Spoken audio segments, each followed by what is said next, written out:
Welcome to ADHD Power Tools, where we give you the tools to unlock the power within. Hello, Brooke. Today I want to talk about organization.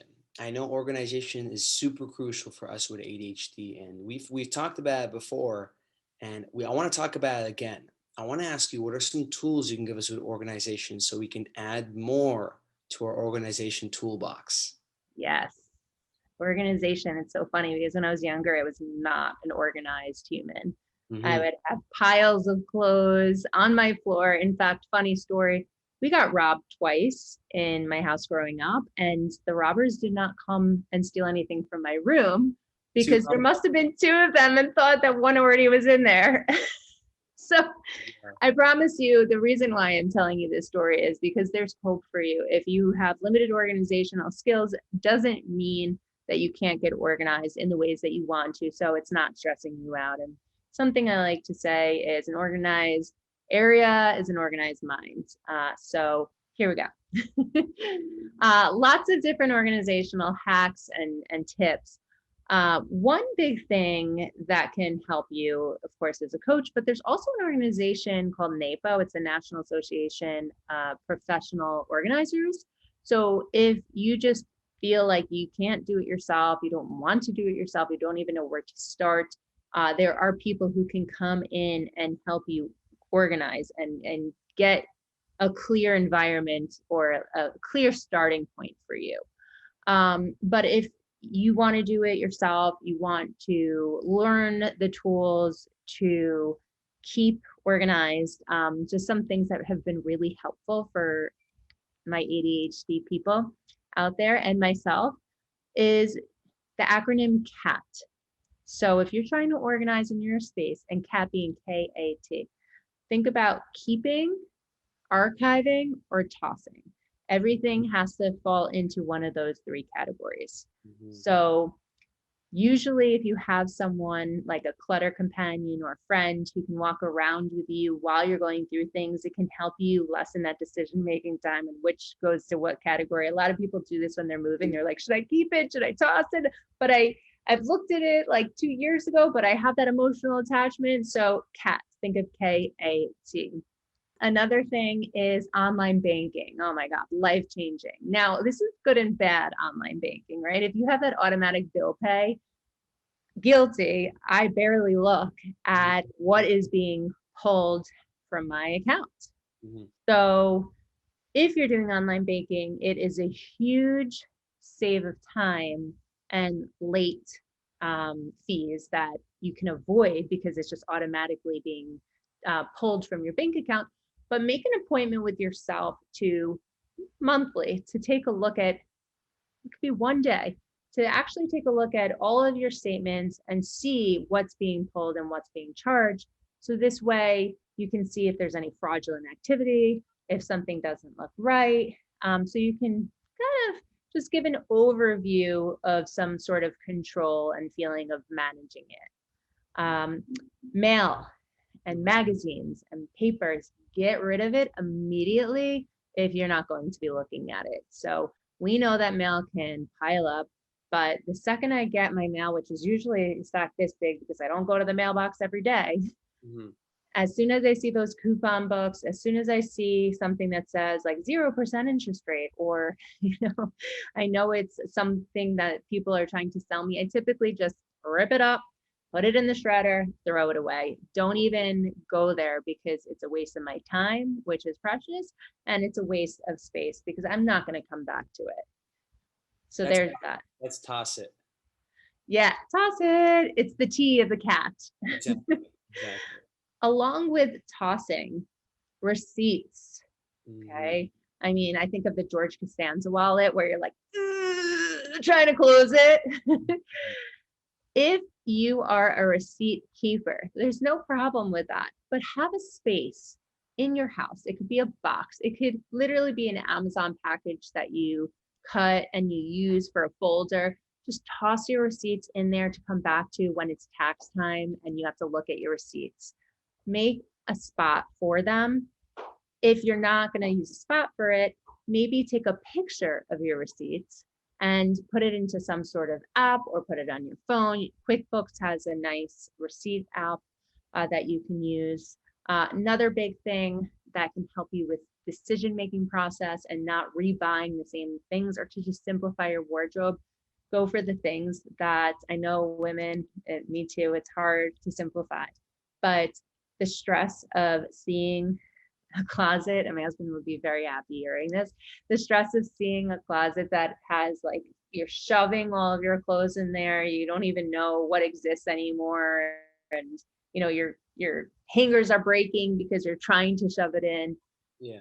It's time to simplify. So the odds are, as a woman, you probably have a lot of the same stuff that you don't even realize. So when it comes to wearing clothes, most of us usually end up wearing whatever's on top or the same stuff all the time anyway, unless you're out to impress someone by wearing different outfits. Mm-hmm. So simplify your wardrobe. It could help with the decision-making process. It could help with the chaos. It could help with you finding things, and it could help you with your executive function so you don't shut down in this chaotic closet of yours.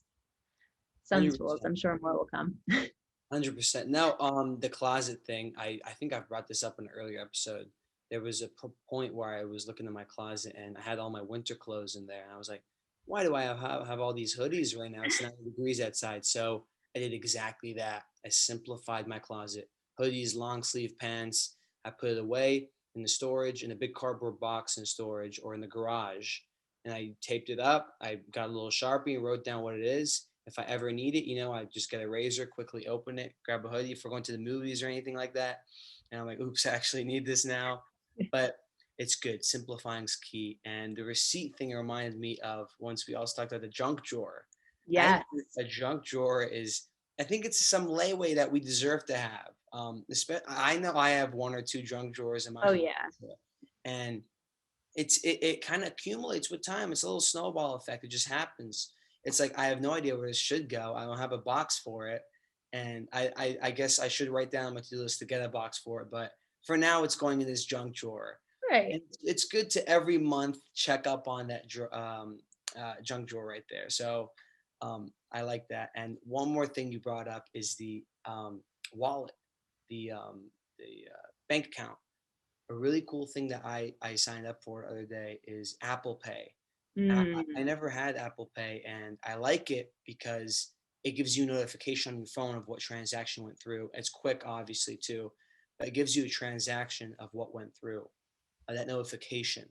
And speaking of, every month seeing those transactions, you can turn the notifications on if you really want to.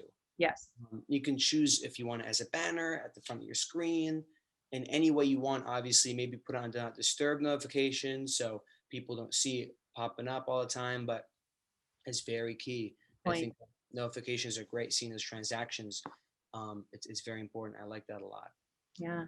Yeah. And when I think organization, I think there's so many decisions for you to make. I think we every morning we wake up and it's like, what shoes are we going to wear today? What route are we going to take? Are we going to take the highway, local, I-95, turnpike, whatever it is? Um, what iPhone case I'm going to buy? There's so many options for. These are small decisions that really, if you cut them down, limit the time they take. I know I sometimes take days to really decide what iPhone case I want. Next thing you know, my iPhone's broken. Analysis paralysis, researching the best option when really you don't know what's best. It's like 100%. anything will probably suit your needs. Exactly. So that's where limitations come in play. And one limitation is a budget. Put a budget, simple budget. Obviously, what do you want? You want a light iPhone case, you want a heavy one, but budget is very important. Have a range. And once it falls in your budget, get it. Limit that decision making time. Um, Mm, another thing is deadlines. Create a deadline for something. Create a deadline is very key. I think I've learned this in the past couple of years that you know if there's something I need to do and I really want to do, it's up in my priority list, but there's no deadline, there's no due date. mhm. I'm not gonna. It's gonna take me a much longer time to do it. So I put a due date and a deadline, and I maybe call one of my friends, my family, my girlfriend. Hey, I put a deadline here. You got to hold me accountable for this. I'm gonna look bad if I don't do it, and that helps out a lot. accountability comes into play and staying organized in that sense. And there's also like, a really cool thing for staying organized is sometimes, traffic is annoying, and we want to stay organized everywhere we go. We have so many decisions to make left and right, and organization plays a role in everything: our room, our car, our schedule, everything we do. And a really cool app I looked into the other day is called Waze. I love ways. Yeah, my friends always told me about it, but I never really downloaded it, and I finally did. And it's so cool because it shows you like there's these category tabs like gas stations, drive-throughs, coffee, food, and it's shocking because like you press gas stations and it shows you all the prices and stuff of the gas stations around you, and you can go to the cheapest one. So that was a really cool thing I want to share with everybody here. And yeah, it's Waze. Download Oh Waze. yeah, It's cool. It's really cool. love ways. Um, just be careful with ways. This is the only downfall of ways, is if you're Okay. in a little bit of a sketchy area, it Mhm. helps you to cut the amount of time that you're driving. So they will sometimes bring you into neighborhoods that maybe you don't want to be in or whatever. So you just have to make sure that you're on a route that makes sense for you. That's the only thing I'll say. And for us ADHDers, my husband, he loves the emojis on it. So as soon as as soon as there's a cop, he'll write Yeah. police, so it can distract. I can see how it can distract you from your driving because you keep up, like it's gamifying. Oh, here's a police, oh, here's a crash, here's this, and then you like press it on your phone. So I just did. buyer beware. Yeah, I saw that. I saw how it's interactive in a way, and I was like, "Oops, I can't be on my phone while I'm driving because this is." Yeah, this is very distracting. Yeah, So if you have ADHD, you might want to consider not doing that piece for weights. exactly. I'm already distracted regardless. I don't think Yes. adding emojis is a good idea, but that's good to know. It's 100% One, good to know. yeah, just a couple more things, and we could probably do an organization 3, 4, part 5, 6, 7, 8, whatever. But just I'm thinking of things that really help my clients. Having pre-packaged bags. So for me, for you, we live in Florida. So I have this tote bag with all of my sunscreen, a towel in it, a bathing suit. So if I need to go somewhere in Florida at a pool, it's all there. It's in my trunk. It stays there. That's one thing that works for me. And also toiletries for traveling. Traveling can be very stressful for people with ADHD, trying to know what to pack, how to pack. So I always keep my toiletries in a pre-packaged thing already. So that's one less thing I have to worry about. Another thing for women or even men with like gym bags or an attaché case or whatever, having a colorful wallet. I can't even tell you how many times a black wallet has been lost. So all of my wallets are red. My keys have color coding on it. I actually have a tennis ball, bright yellow, attached as a keychain. So when I go into my bag, it's like, boop, right out. Yep. So just little small hacks that save so much time and energy. I agree with that 100%. My keys have a bright red lanyard on it, and that lanyard Yes. is a lifesaver. I just pulled out my pocket easily, but it's hanging around, and I can see that bright red. I don't really have too much red around my area, so I see it. And I'm like, oh, I'm not gonna never lose my keys. So I mean, you can attach those on your wallet too. So I agree 100% with that. 100%. Yes. And I also have a launch pad downstairs right by the door to go out to my car, to the garage. So Mhm. I keep my bag there. I keep my keys in my bag. I keep my sunglasses on the launch pad. There's a mask. Well, so there's just all the stuff that I'm going to need to leave right there. And as soon as I come home, I put it right there so I don't have to think. And I know it requires thought to leave it there and reminders, but you get into the habit of doing it and knowing the benefits of knowing exactly where your stuff is before you want to leave is Mhm. wonderful. 100%, 100%. And yeah, the launch pad's very helpful. Having that little section to have everything you need to launch into your day. 100%.